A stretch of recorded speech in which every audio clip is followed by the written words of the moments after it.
ഭാഗവത പുണ്യവുമായി പാർലിക്കാട് നൈമിഷാരണ്യത്തിൽ 24ാമത് പരമതത്വ സമീക്ഷാ സത്രം. ധർമ്മധ്വജം തിരുവില്വാമലയിൽ നിന്നും എത്തിച്ചേർന്നു.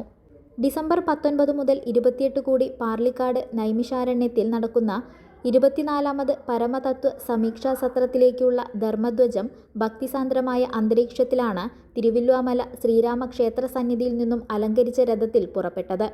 സ്വാമി ബ്രഹ്മർഷി ദേവപാലൻ ദീപം തെളിയിച്ച് സമാരംഭ ആരതി നടത്തി. പ്രഥമ ഹാരാർപ്പണം UV ഭാരതി വാരസ്യാർ ചെയ്തു.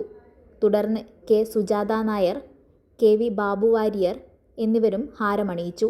സത്രസമിതി അംഗങ്ങളായ CG Saseendran, K Gopinathan, CK Susreep, S Venu, TS Ajith, T Unnikrishnan, KA മല്ലിക, PS ജ്യോതി, SK Sumitra, PR Nalinakshi, K Chandrika എന്നിവർ ചടങ്ങുകൾക്കും രഥയാത്രയ്ക്കും നേതൃത്വം നൽകി. 50ലേറെ കേന്ദ്രങ്ങളിൽ നിന്നും ഭക്തിനിർഭരമായ സ്വീകരണങ്ങളും സമർപ്പണങ്ങളും ഏറ്റുവാങ്ങി രഥയാത്ര രാത്രി 8 മണിയോടെ നൈമിഷാരണ്യത്തിൽ എത്തിച്ചേർന്നു.